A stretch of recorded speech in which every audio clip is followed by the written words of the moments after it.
તો નમસ્કાર દોસ્તો, કેમ છો બધા? મજામાં હશો? અને આજના એક નવા વિડીયોની અંદર તમારા બધાનું સ્વાગત છે. મિત્રો, આ વિડીયો છે એ કોઈ હિસ્ટ્રીનો વિડીયો નથી, બરોબર?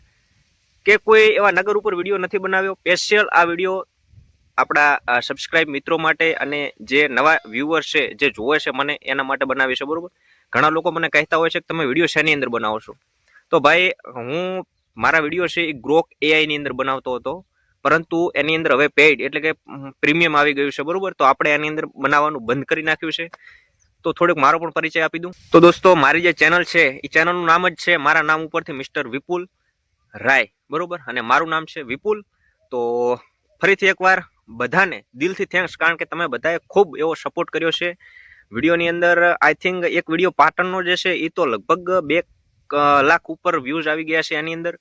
પરંતુ થોડુંક દુઃખ થયું કે ચેનલ મારી જે છે એ ડિમોનેટાઇઝ થઈ ગઈ છે, બરોબર? એટલે ઘણા લોકો પૂછતા હોય છે કેટલી અર્નિંગ તમે કમાવશો વિડીયોની અંદરથી. તો મિત્રો, જેટલા પણ વિડીયો નાખ્યા છે, બરોબર, જેટલા પણ મેં વિડીયો નાખ્યા છે એ વિડીયોની અંદરથી મને હમણાં જે મારા એક કિલ્લાની સિરીઝ મેં શરૂ કરી હતી, બધા કિલ્લા ઉપર, જેમ કે ડભોઈ ઉપર મેં વિડીયો બનાવ્યો, પછી પાટણ ઉપર વિડીયો બનાવ્યો, એવી રીતે ઘણા બધા કિલ્લા ઉપર મેં વિડીયો બનાવ્યો છે. અને હવે નવા વિડીયો આવશે એ હશે સુરેન્દ્રનગરનો જે કિલ્લો છે એ આપણે ઝીંઝવાડાનો કિલ્લો લેવાનો છે.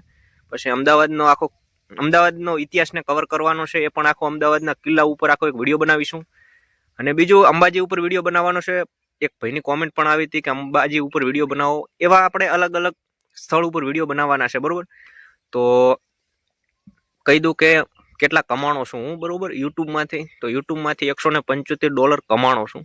તો એક વિડીયોમાંથી અર્નિંગ કેટલી થાય છે તો એ પણ કહી દઉં કે એક વિડીયોમાંથી મેક્સિમમ જો સારો એવો પોપ્યુલર વિડીયો જાય તો એ વિડીયોમાંથી 3000-4000, પાટણનો જે કિલ્લો છે એની ઉપરથી તો લગભગ 4000 જેવી અર્નિંગ થઈ છે, બરોબર? તો એ બહુ સારી છે.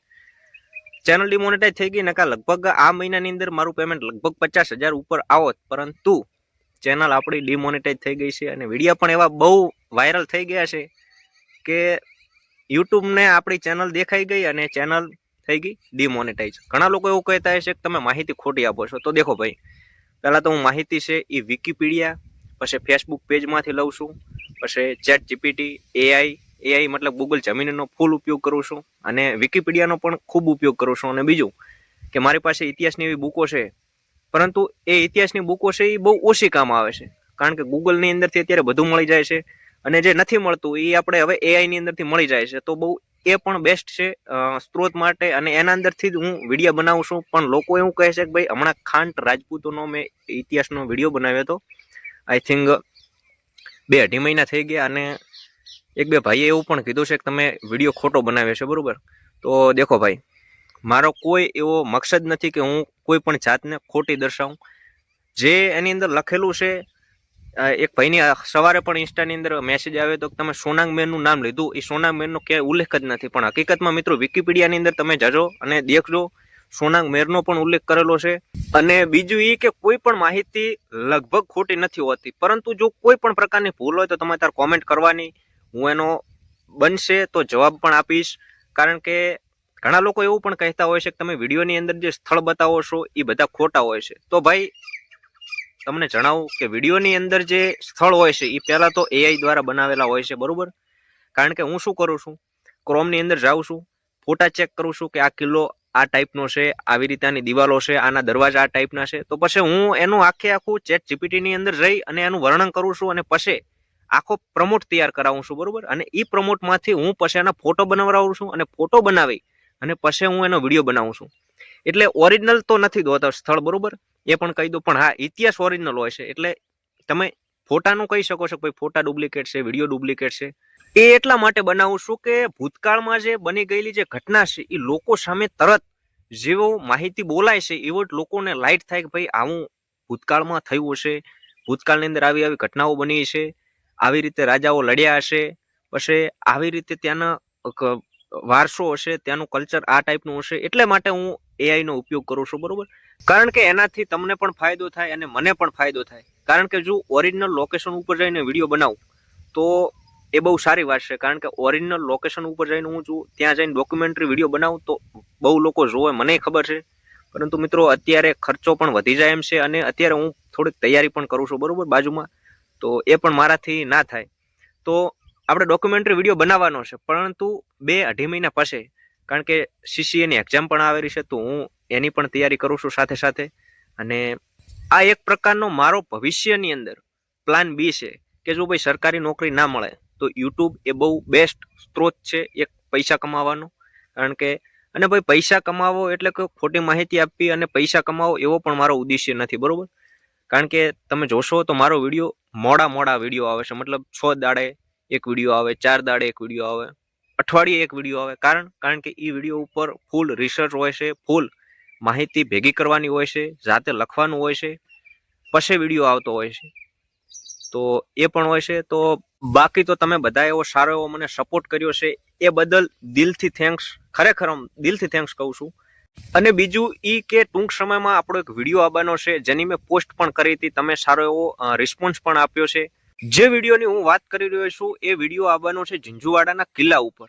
કારણ કે ઝીંઝુવાડાના કિલ્લા પાછળ એવો ઇતિહાસ છુપાયેલો છે કે એ કિલ્લાના દરેક પથ્થર ઉપર નામ લખાયેલું છે, અને એ નામનું ગુજરાતીમાં અર્થ થાય છે આઈ શ્રી રાજલ. એટલે કે ત્યાં રાજરાજેશ્વરી માતાનું મંદિર આવેલું છે, અને માતાજીના આશીર્વાદથી જ એ કિલ્લાનું બાંધકામ પૂરું થયું હતું. કારણ કે જે બાંધકામ એ સમયના શિલ્પકારો દિવસે કરતા હતા, એ કિલ્લો રાતે સંપૂર્ણપણે ધરાશય થઈ જતો. જ્યારે રાજાએ, એ વખતના રાજા સિદ્ધરાજ જયસિંહ, અને શાયદ એ વખતના એમના જે મંત્રી હતા, સિદ્ધરાજ જયસિંહના મંત્રી હતા, આઈ થિંક ઉદયન મંત્રી.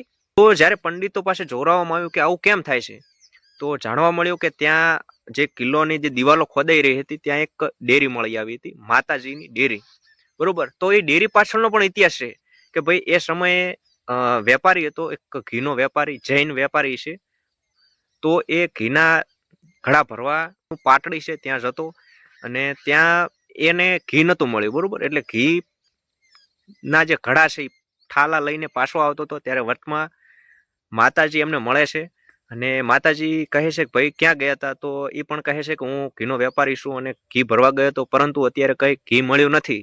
તો પછી માતાજી હાથ ફેરવે છે, એ જે ખાલી માટલા હોય છે, અને એ ખાલી માટલા પછી ઘીના ભરાઈ જાય છે. તો એવો સારો ઇતિહાસ છે. અને બીજું કે એક મેઘવાળ સમાજની પણ ત્યાં ઘટના છે કે ભાઈ એ વખતના જે સંત હતા, અને એ નાવા ગયા હતા નદીએ, અને ત્યારે એમને પંડિતોએ નતા નાવા આલ્યા. એટલે પંડિતો એવું કીધું હતું ભાઈ તમે જનોઈ બતાવો, બરોબર. ત્યારે એ મેઘવાળ સમાજના સંતે પોતાની છાતી ચીરી અને જનોઈ બતાવી હતી. અને પછી એમણે એવું કીધું હતું કે જ્યારે સિદ્ધપુરની અંદરથી સરસ્વતી નદી અહીંયા આવશે, મને દર્શન આલશે, તો જ હું સ્નાન કરીશ. પછી હકીકતમાં એવું કહેવાય છે, એવી લોકવાયકા છે કે ભાઈ સિદ્ધપુરથી સરસ્વતી નદી માતાએ એમને દર્શન આપ્યા, અને પછી એમણે સ્નાન કર્યું હતું. તો એ પણ એક લોકવાયકા છે. અને એવા બહુ સરસ ઝીંઝુવાડાની ધરા ઉપર ઇતિહાસ છુપાયેલા છે. પછી એક હરણને જીવતું કર્યું હતું, એનો પણ ઇતિહાસ છે. એ જ ઝીંઝુવાડાની ધરા ઉપર કન્નડ ઋષિનો આશ્રમ છે, એનો પણ એક ઇતિહાસ છે. તો આ સંપૂર્ણ ટોપિકને, અને ભાઈ આપણે જે મેન નામ કહેવાય કે જે ઝીંઝુવાડાનું નામ પડ્યું છે જાજ લંબારિયા ના નામ ઉપરથી, એટલે કે રબારી સમુદાયના હતા. અને માતા મિનળ દેવીના કુખે સિદ્ધરાજ જયસિંહ હતા. એટલે કે એમને 9 મહિના વીતી ગયા હતા, તેમ છતાં સિદ્ધરાજ જયસિંહનો જન્મ નહોતો થતો. ત્યારે માતા મિનળ દેવી કંટાળી અને પોતે એવો મનમાં સંકલ્પ લીધો કે હવે મારે પ્રભાસ પાટણ એટલે કે ગીર સોમનાથમાં જઈ અને મારા પોતાના પ્રાણની આહુતિ આપવી છે. ત્યારે ઝીંઝુવાડાની ધરા ઉપરથી પોતે પસાર થઈ રહ્યા હતા, અને વચમાં એમને જહાજ લંબારિયા નામના વ્યક્તિ મળે છે, અને એ એમને સલાહ આપે છે કે ભાઈ અહીંયાથી જંગલ છે બાજુમાં, તમે જાઓ, ત્યાં ઋષિ છે, તમને સલાહ આપશે. તો એ ઋષિ પાસે જાય છે, અને ઋષિ પાસે જોવે છે, પોતે ધ્યાન અવસ્થામાં આવી અને જોવે છે કે ભાઈ શું પ્રોબ્લેમ શું છે એમ. ત્યારે એવું જાણવા મળે છે કે માતા મિનળ દેવીના જે દરબારમાં એક રાણીએ કોઈ એવું તંત્ર વિદ્યા કરી છે, જેના કારણે 9 મહિના પૂરા થઈ ગયા હોવા છતાં માતા મિનળ દેવીના કુખેથી રાજકુમારનો જન્મ નથી થતો. તો પછી એવું કહેવાય છે કે રાજ લંબારિયાને કહે છે કે જાઓ પાટણની અંદર સમાચાર ફેલાવો કે માતા મિનળ દેવીના કુખેથી રાજકુમારનો જન્મ થયો છે. ત્યારે રાજ લંબારિયા પાટણની અંદર જઈ અને આ સમાચાર ફેલાવે છે કે ભાઈ રાજકુમારનો જન્મ થયો છે, બરોબર. તો પછી જે તંત્ર કરનારી જે રાણી હોય છે, એ તંત્ર એવું કરે છે કે એક માટલી હોય છે, એ માટલીની અંદર દેડકો પૂરી નાખે છે, અને એ દેડકાને એવી જગ્યાએ મૂકી દેશે કે કોઈની નજરમાં ના આવે. કારણ કે જો દેડકો માટલીમાંથી બારો આવે તો જ માતા મિનળ દેવીના કુખેથી સિદ્ધરાજ જયસિંહનો જન્મ થાય, બરોબર. એવું તંત્ર હતું. જ્યારે સમાચાર પાટણની અંદર આવે છે ત્યારે આ રાણી અચંબિત થઈ જાય છે કે આવું કેમ બન્યું, શું મારો એ જે માટલીની અંદર દેડકો હતો એ બારો નીકળી ગયો. ત્યારે એ જેવા જાય છે માટલી પાસે અને માટલી ઉપરથી જે પડ ઉઘાડે છે ત્યારે દેડકો બહાર નીકળે છે અને ત્યાં જ પછી ઝીંઝુવાડાની ધરા ઉપર સિદ્ધરાજ જયસિંહનો જન્મ થાય છે, બરોબર. એટલે પછી સિદ્ધરાજ જયસિંહ પાછળથી એ નગરનું નામ જાજ લંબારિયાના નામ ઉપરથી ઝીંઝુવાડા રાખે છે. તો એ પણ આખો ઇતિહાસ છે, બરોબર. આમ તો મોટો મેં ટોપિક તમને કહી દીધો. તો આ આખો ઇતિહાસનો વિડીયો આવશે ટૂંક સમયમાં. અને બીજું કે તમે બધા મને ખૂબ સપોર્ટ કરો છો એ બદલ દિલથી આભાર બધાનો, બરોબર. અને આટલા સુધી વિડીયો જોવા બદલ ખૂબ ખૂબ આભાર. અને બાકી તો આ છે મારું ખેતર, બરોબર. આની અંદર છે બાજરી, પછી આ છે કેનાલ. અત્યારે તો પાણી બહુ ઓછું છે અને બાજુમાં છે મકાઈ, બરોબર. તો આવું કંઈક આપણું લોકેશન છે. અને ફરીથી એકવાર થેન્ક્સ બધાને. તો વિડીયો ગમ્યો હોય તો લાઈક કરજો, શેર કરજો અને સબસ્ક્રાઈબ કરજો, બરોબર. ફરી મળીશું એક નવા વિડીયો સાથે. અને આઈ થિંક હવે વિડીયો બહુ મોડો આવશે કારણ કે થોડીક તૈયારી ઉપર પણ ધ્યાન આપવું પડશે, કારણ કે ઇતિહાસ વાંચીએ છીએ તો યાદ પણ રહેશે ઇતિહાસ, એટલે બહુ મજા આવે છે ઇતિહાસની અંદર, બરોબર. તો થેન્ક્સ, દિલથી થેન્ક્સ હો ફરીથી એકવાર.